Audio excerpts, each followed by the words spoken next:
stand-up cheesecake? Better question, maybe, who isn't? The low-carb chef, Mark Zimmer, is joining us again today with a cheesecake recipe that locks the flavor in, but keeps the carbs out. That's hey, right. how Thanks, are you? John. It's good to see Good you. to see you too, Roxanne. Thanks, John. Hi, how are Thanks. you? Low-carb thing is a big fad. Well, you know, it's not only for people that are watching their weight, which of course is important, but it's also great for diabetics. I mean, they have to control their blood sugars. This is a great way. I mean, low carbohydrate, no matter what it is, comes down to carbohydrates.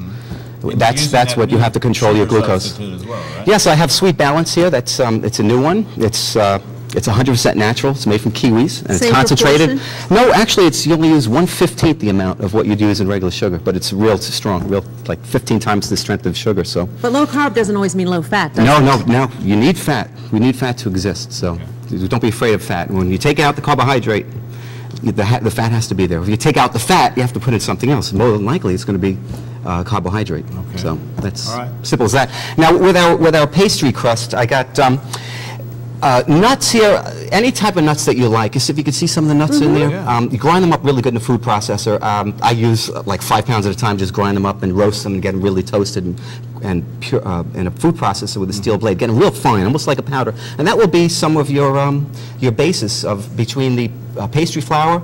It's a whole grain pastry flour and soy flour, and you'd use 2 cups of the whole grain pastry flour, a cup of soy flour, and a cup of the nut mix, and a stick of butter. Mix it in with a little bit of sweetener, whatever you like, and geez, I think I got it already here. Let's also go with this recipe here.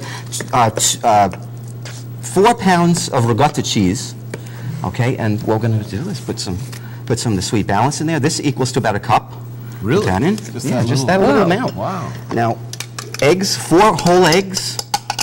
And this is the substitute now for what they call a citron in the cheesecake. And all this here is chopped up rind of lemon, rind of lime, and rind of kumquats. Oh, what my a goodness, flavor. yeah. And throw that right in. You can find them all in Florida. Yeah, I grow the kumquats right in my backyard too, so that's wonderful. neat. They're coming out right now.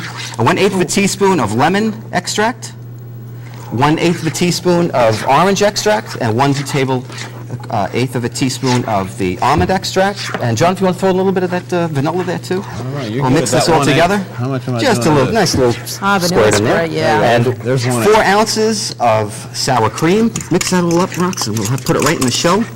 How are we doing on time? I think we're doing 30 really well on So time. I know you like to cook, right? Oh, you know me. I'm like, well, my wife, forget she doesn't like to cook. Oh, I love No, you know, actually, I'm her always- cooking is like a juicy steak.